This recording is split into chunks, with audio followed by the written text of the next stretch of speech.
دنیا سے نکلنے والی جتنی چیزیں ہیں ان میں دو چیزیں ایسی ہیں کہ ہر زمانے میں ان کو قیمت مانا گیا ہے، پوجن کیا گیا ہے، سونا ایک چاندی ہر زمانے میں ہر علاقے میں ان کو مال مانا گیا ہے سونے کو. اور اب معلوم کرتے ہیں کہ دنیا کا جو فائنینشیل جو نظام مطلب ہے وہ سونے چاندی میں اصل جو چیز مال جو ہے تو سونا یا تو چاندی.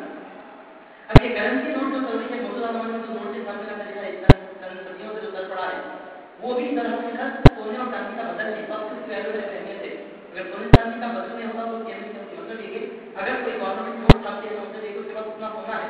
اب ہر جگہ سونا اٹھا کر نہیں سکتے تو سونے کی جگہ اس کی نمائندگی کے طور پر رسید کے طور پر وہ کرنسی نوٹ دی جا رہی ہے. کرنسی نوٹ اپنے آپ سے مانیں گے اپنے آپ سے اگر کوئی چیز مان لے سونا ہے اور چاندی ہے دنیا کے سسٹم کو آپ نظر میں رکھ کر اب سرکار کی حیثیت لیے سرکار اس طرح فرماتے ہیں کہ وکیل الکنزین مجھے دو خزانے دیے گئے.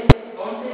فرماتے ہیں علامہ ولم اللہ لال خزانہ بھی مجھے دے دیا گیا، سفید خزانہ بھی مجھے دے دیا گیا. لال خزانہ کی مراد سونا ہے اور سفید خزانہ کی مراد چاندی ہے. مطلب یہ کہ سب خزانوں کے آپ میں مالک ہر خزانہ میرے حضور کا. سرکار اس طرح فرماتے ہیں انی وکیل الکنزین علامہ ولم اللہ سونا بھی مجھے دے دیا گیا، چاندی بھی مجھے دے دی. سونا چاندی دیا گیا تو مطلب کیا پوری دنیا کا جو مال ہو سکتا ہے تو اللہ تعالیٰ صلی اللہ علیہ وسلم کا فرماتے ہیں. یہاں پہنچ کر بات عجیب سے دکھتی ہے. سرکار پاک اسلام کی زندگی مبارک کے ظاہری پہلو کو دیکھیں اور پھر سرکار کے انشاءاللہ سے دیکھو گا عجیب معلوم ہوتا ہے. حضور صلی اللہ علیہ وسلم کی سادگی کا جواب تھا. کائنات کے مالک کون مقام پر حکومت کرتے ہیں زندگی گزارنے کا طریقہ کیا تھا؟ انسان کی تین بیسک ضرورتیں ہیں: روٹی کپڑا مکان. روٹی کپڑا مکان بالکل بنیادی چیز. اب سرکار کی سادگی کیا تھی؟ زیادہ پسند ہے بس کہ روٹی کپڑے مکان کے بارے میں آپ کو بتا دوں. روٹی ہے پہلی کھانا پینا. حضور صلی اللہ علیہ وسلم کی لباس کی سادگی کا یہ حال تھا.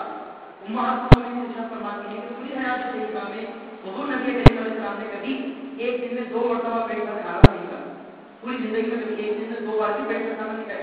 مطلب کیا ایک بار پیٹ بھر کھانا کھا لیتے تو دوسری بار کھجور پر اکتفا فرماتے، دودھ پر اکتفا فرما لیتے. ایسا باقاعدہ کھانا پکا کر تو کھانے کا ہمارے پاس رواج ہے. برابر ٹائم ٹو ٹائم 3 مرتبہ صبح 9 بجے سے 2 بجے سے شام کو 8 بجے ایک وقت کا کھانا اگر ہو گیا تو پھر تو ہماری بے چینی ہوتی ہے. حضور نبی کریم علیہ السلام کی سادگی کا یہ حال تھا. پوری حیات طیبہ میں ایک دن میں 2 مرتبہ 3 مرتبہ پڑتی تھی. ایک دن میں 2 مرتبہ بھی پیٹ بھر کر حضور نبی کریم علیہ السلام غذا استعمال نہیں فرماتے. اب لباس کا معاملہ دیکھیے. لباس ہمارا کیا ہمارے دلچسپیاں ہیں لباس کے بارے میں. اعلیٰ سے اعلیٰ لباس ہم پہنتے ہیں جیتا ہے اور عورت کا عورت کی گھڑی تو عورت ہے عورت کی گھڑی عورت کا ہے عورت کا جوتا ملا تو عورت کا ہوتے ہیں. حضور صلی اللہ علیہ وسلم کے لباس مبارک کا یہ حال ہے کہ تھی. ہم کو جاننا چاہیے کہ ہم کس کے امتی ہیں کس روش پر ہم کو چلنا چاہیے ہم کدھر جا رہے ہیں. حضور صلی اللہ علیہ وسلم کے لباس مبارک کی شادی کا یہ حال تھا کہ جس وقت حضور پاک علیہ السلام اس دنیا سے پردہ فرمائے ہیں سرکار کے بڑے مبارک اپنے سفر کے نتیجے سے جس کو پرواز کی سرکار کا انتقال ہوا ہے تھوڑی دیر کے لیے. جب سرکار پر آنے والی کے لیے موت آئی ہے تھوڑی دیر کے لیے باقی کی زندگی دی گئی ہے گھنٹوں کی بات نہیں کچھ دیر کے لیے جب سرکار کا وکاس ہوا اس وقت حضور صلی اللہ علیہ وسلم کو لباس پہنے ہوئے تھے. ایک مرتبہ ام المومنین بی بی عائشہ رضی اللہ تعالیٰ عنہا ایک موٹے کپڑے کا تہبند اور ایک پیبند لگا ہوا کپڑا لے کر صحابیہ کے درمیان تشریف فرما ہوئی اور بتا کر ارشاد فرمایا یہ موٹے کپڑے کا تہبند اس کا باری عالیشان کپڑا نہیں کپڑا موٹے کپڑے کا تہبند موٹا گھاٹا کپڑا جس کو عام طور پر پہننا نہیں تھا موٹے کپڑے کا تہبند بتا کر پیبند لگی کی چادر بتا کر بی بی عائشہ نے فرمایا یہی وہ موٹے کپڑے کا پیبند اور پیبند لگی کی چادر ہے جس میں اللہ کے آخری حبیب صلی اللہ علیہ وسلم نے دنیا میں پیدا ہوا. لباس کا طریقہ یہ روٹی کپڑے بس اس کی ضرورت مکان گھر پہ اچھے سے چالیس مکان بنانا تھا. مکان کی سادگی کا کیا حال تھا حضور صلی اللہ علیہ وسلم تفسیر میں بڑے سب لیجیے جو گھر سے حضور پاک اسلام کے گھروں پر مضبوط دروازے بھی نہیں تھے موٹے کاٹ کے کپڑے پڑے ہوئے رہتے تھے پردے کی شکل میں رہتے تھے. اور حضور صلی اللہ علیہ وسلم کے گھر کی جو چھت تھی سرکار کے ازواج کے جو گزرے تھے چھت اتنی پست تھی کہ آسانی سے کھڑے ہو کر چھت کو ہاتھ لگا لیتا تھا. بس اتنی پست تھی اتنی سادگی حضور صلی اللہ علیہ وسلم کی. ایک طرف سے دوسری طرف سے دیکھتے ہیں سرکار ارشاد فرماتے ہیں کہ وہ عقیب الکنزین الاحمر والاbyض مجھے دونوں خزانے دے دیے گئے. لال خزانہ بھی میرا ہے سفید خزانہ بھی میرا ہے مطلب سونا بھی میرا چاندی بھی میری. کیا کہنے والے ہیں سب خزانوں کے آپ ہیں مالک ہر خزانہ میرے حضور کا ہے. فرماتے ہیں دونوں خزانے مجھے دے دیے گئے. پھر دونوں خزانے دیے گئے تو یہ کیا حالت ہے حضور صلی اللہ علیہ وسلم کو ماننا پڑتا ہے کہ سرکار کا یہ تو خبر پاتا تھا. حضور صلی اللہ علیہ وسلم کی یہ تعلیم تھی مجبوری میں نہیں تھی سرکار کی مرضی تھی کہ سرکار اس طرح تعلیم کے ساتھ نہیں گزارنا چاہتا. اس بارے میں اور ایک حدیث آپ کے سامنے پیش کرنا چاہتا ہوں. اب سنیے تیسری حدیث وہ بھی مشکاۃ شریف میں ہے. مشکاۃ شریف میں حدیث ہے چیپٹر کا نام ہے باب اخلاق النبی صلی اللہ علیہ وسلم، مشکات شریف میں باب اخلاق النبی صلی اللہ علیہ وسلم، اس میں حدیث ہے سرکار ارشاد فرماتے ہیں لو شئت لصارت معي جبال الذهب، حضور صلی اللہ علیہ وسلم فرماتے ہیں میں اگر چاہوں تو میرے پیچھے سونے کے پہاڑ بن جائیں گے، سونا کتنا چاہیے، ایک تولا سونا چاہیے، 100 روپے کلو میں چلتی ہے، 5 روپے کی قیمت ہو جاتی ہے۔ سرکار کیا فرماتے ہیں دنیا میں جو کوئی مالدار بننا چاہتا ہے، جو کوئی اپنے سالانہ جمع کرنا چاہتا ہے، ایک تولا 2 تولا کلو 2 کلو جمع کرتے کرتے کرتے ذخیرہ جمع ہوتا ہے۔ سرکار اپنے شان بیان کرتے ہوئے ارشاد فرماتے ہیں اگر سرکار مالداروں کی طرح اگر سرکار زندگی گزارنا چاہتے ہیں تو تھوڑا تھوڑا جمع کرتے کرتے زندگی گزرنے کے بعد لائف انجوائے کرنا ایسا معاملہ نہیں تھا۔ سرکار فرماتے ہیں کہ مجھے میرے رب نے ایسے اختیارات ہماری فراہم، اب اگر میں چاہا تولا کلو 2 کلو بسکٹ کنٹلوں کی بات نہیں ہے، اگر میں چاہا تو سونے کا پہاڑ میرے پیچھے چلنے کے لیے تیار ہوں۔ لوشی نصارت من کا جبالوں صاحب ایک بار بھی کئی پہاڑ سونے کے میرے پیچھے چلیں گے اگر میں چاہا تو مطلب کیا، اگر میں چاہا تو مطلب میں نہیں چاہتا، اگر چاہتے سرکار کا ایک پہاڑ نہیں تھی، پہاڑ کا اور سرکار ایک پہاڑ کی بات نہیں کر رہے ہیں، سنگولر فارم میں پلورل فارم میں لوشی نصارت من کا جبالوں صاحب یہ بڑے بڑے بڑے پہاڑ سونے کے بندے میرے پیچھے چلنے لگ جائیں اگر میں چاہوں، مگر یہ الگ بات ہے کہ حضور صلی اللہ علیہ وسلم چاہتے نہیں تھے۔ ہم اپنے جب چھاپ سے چاہتے نہیں تھے ایسا بچے بھی آتے ہیں انسان کا چھوٹی مثال روزے کی لے لیا، آج کے روزے کی حالت میں بھوک لگ رہی ہے، پیاس لگ رہی ہے، باہر دھوپ میں جا کر آیا ہے، پیاس لگ رہی ہے، اس کے فریج میں پوری نعمتیں موجود ہیں، شربت موجود ہے، سلائس موجود ہے، ماوا موجود ہے، کیا کیا موجود ہے، پھل موجود ہے، پانی موجود ہے، نعمتیں موجود ہیں، اس کے فریج میں ہوتا ہے، بس ڈور بڑھنے کی جیسے نکال کے کھانے کھاتا کیا ہوتا ہے۔ اب اگر کوئی عقل میں بڑھا کے نہیں اس وقت کوئی چیز نہیں ہے، وقت سے نکال کے بیٹھ میں بات نہیں ہے کیا، تو صحیح بات یہ ہے کہ سب کچھ ہے، اپنے اختیار سے روزے دار ان چیزوں کو استعمال میں لے رہا ہے کیوں اللہ تعالیٰ کو راضی کرنے کے لیے، اللہ تعالیٰ کو خوش کرنے کے لیے۔ تو جس طرح روزے دار کھانے پینے کی بہترین چیزوں کا مالک ہوتے ہوئے بھی ان چیزوں سے اپنے آپ کو روکتا ہے، اسی طرح حضور صلی اللہ علیہ وسلم پوری کائنات کے مالک ہوتے ہوئے بھی دنیا کی نعمتوں سے اپنے آپ کو روکتے ہیں۔ ارشاد فرماتے ہیں لوشی صلی اللہ علیہ وسلم دیوار صاحب اگر میں چاہوں تو سونے کے پہاڑ میرے پیچھے چلنے لگ جائیں۔ اسے آپ نظر لگائیں کہ اللہ تعالیٰ نے پورے پاک علیہ السلام کو جو نعمتیں عطا فرمائی، زمین کی نعمتیں ہیں، شرعی اختیار برابر سے معاملہ سے اس کی جھلک آپ کو دیکھیں گے کے بعد یہ تو بالکل آرڈینری چیزیں ہیں، کھانے پینے کی، رہنے سہنے کی، سونا چاندی زمین پر جو دولتیں پائی جاتی ہیں ان کے بارے میں سرکار پاک علیہ السلام ارشاد فرماتے ہیں کہ اللہ سبحانہ وتعالیٰ نے مجھے یہ دے دیا اور اللہ سبحانہ وتعالیٰ نے مجھے وہ دے دیا۔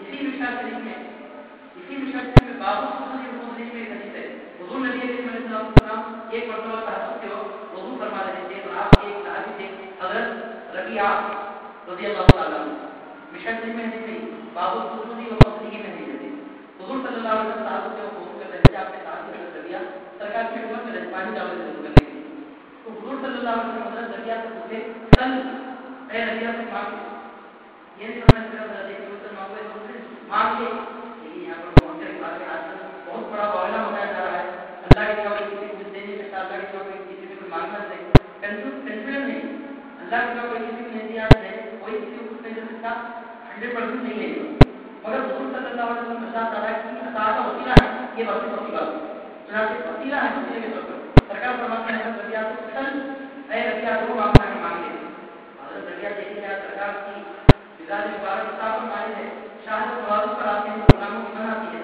حضرت ربیعہ کرنے لگے اب سنوں کا خواب پتہ چلا پھر جننا سرکار کی زندگی لمبی عمر ہونا، ایک بڑا بنگلہ ہونا، ایک بڑی دکان ہونا، ایک بڑی تجارت ہونا، یہ نہیں بولے ایک بڑا اپارٹمنٹ ہونا، ایسا نہیں بولے دنیا کی کوئی چیزیں مانگی، ایسا فرمائے اب سنوں کا ایک الفاظ اور حدیث کے الفاظ ہے، پتہ نہیں ہے اب سنوں میں مانگتا ہوں کا آپ سے مانگتا ہوں، اب سنوں کا میں آپ سے مانگتا ہوں، کیا مانگتا ہوں؟ مرافقت کا آپ کا ساتھ مانگتا ہوں، کہا دنیا میں پھر جنت میں جنت میں آپ کا ساتھ مانگتا ہوں، سرکار میں جنت میں آپ کا ساتھ مانگتا ہوں، ساتھ مانگنا چاہتا ہوں، سرکار کیا فرمائے ایسا بولے گا سرکار نہیں ہونا کچھ ہوتا کیا بات کرتے جنت دینے والا میں ہوں، اللہ تعالیٰ ایسا بولے اللہ ہی دینے والا ہے، سرکار کے وسیلے سے دیتا ہے، حضرت ربیعہ کا عقیدہ یہ کہہ کرتے ہیں سرکار جنت میں آپ کا ساتھ مانگو، کسی بڑی قسم کی دنیا میں پڑھ کے جنت مانگ رہے ہیں، خالی جنت نہیں ہے اتنا بول دیا تو ہوتا میرے کو جنت مل گئی تو بولتے سرکار نہیں، جنت میں کتنے مرتبے میں چہرہ سے درجے ہیں اور حضور صلی اللہ علیہ وسلم اس سے اوپر درجے میں رہیں گے، سرکار جب آپ دینے پر آئے ہیں تو ہوگا اور دل بھر کر ہوگا، ہاتھ بھر کر ہوگا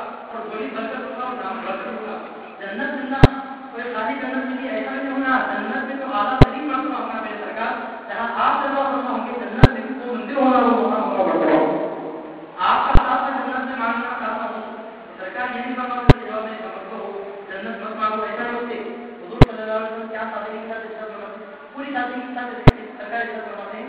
غیر والی خود سے کوئی آپ کو سائن کرو جنت مانگیے بس عطا ہو. اس کے بعد سرکار ایک ساتھ فرماتے ہیں ایسا ہوتا ہے کہ آپ نے کوئی بے رائے کا انکار اسی بڑی جنت میں نام دیجیے بس یہی بات ہے. اس کے بعد مسیح ارشاد فرماتے ہیں او غیر والی اس کے علاوہ بھی اور کو ہونا ہے او غیر والی اور کو مانگتا ہے کیا.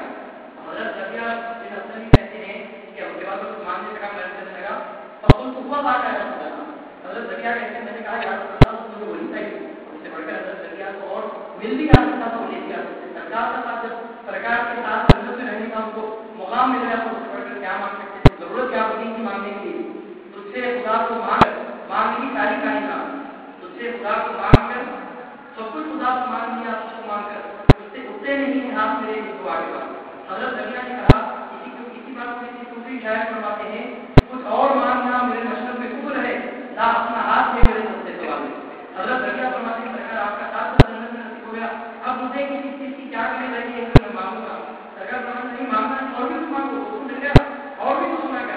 فرماتے ہیں سرکار کسی بولے پر لیجیے مزید کوئی سبب خواہش بات نہیں رہی کوئی طلب بات نہیں رہی آپ نے اتنی بڑی چیز ایسا بڑا موقع فرمایا کہ آپ نے.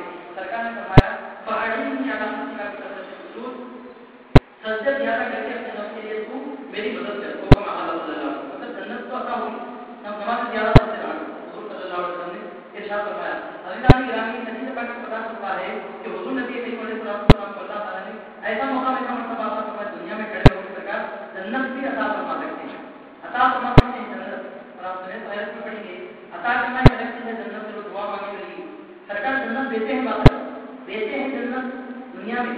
اس بارے میں حدیث میں حاکم کی حدیث ہے حاکم المستدرک الحاکم کے نام سے المستدرک الحاکم کے ذریعے نام کی کتاب ہے جس کی حاکم میں روایت موجود ہے. بولنے والے کون ہیں کوئی معمولی شخص نہیں ہے.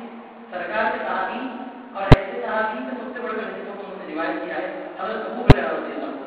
حاکم میں حدیث موجود ہے حضرت ابو ہریرہ رضی اللہ عنہ فرماتے ہیں اشترى عثمان بن عفان من رسول الله صلى الله عليه وسلم الجنة يوم رمضان ويوم ذات الأسرة أو كما قال رضي الله.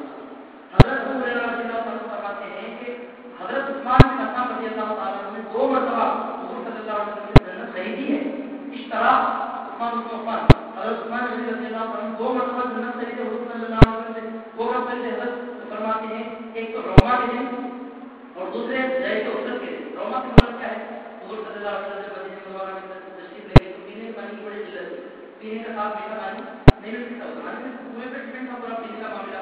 اب آج کل جو بڑے بڑے بائک ٹرین وغیرہ کا تصور نہیں تھا زمانے میں تو کنووں پر ڈپینڈ ہوتا تھا پورا پانی پینے کا نظام. تو حضور صلی اللہ علیہ وسلم مدینے طیبہ میں سے ایک کنواں تھا. کنویں کا نام تھا بیر روما. یہودی کا حاصل تھا. وہ یہودی کیا کرتا تھا کہ مسلمانوں پانی پانی سے بند کرا.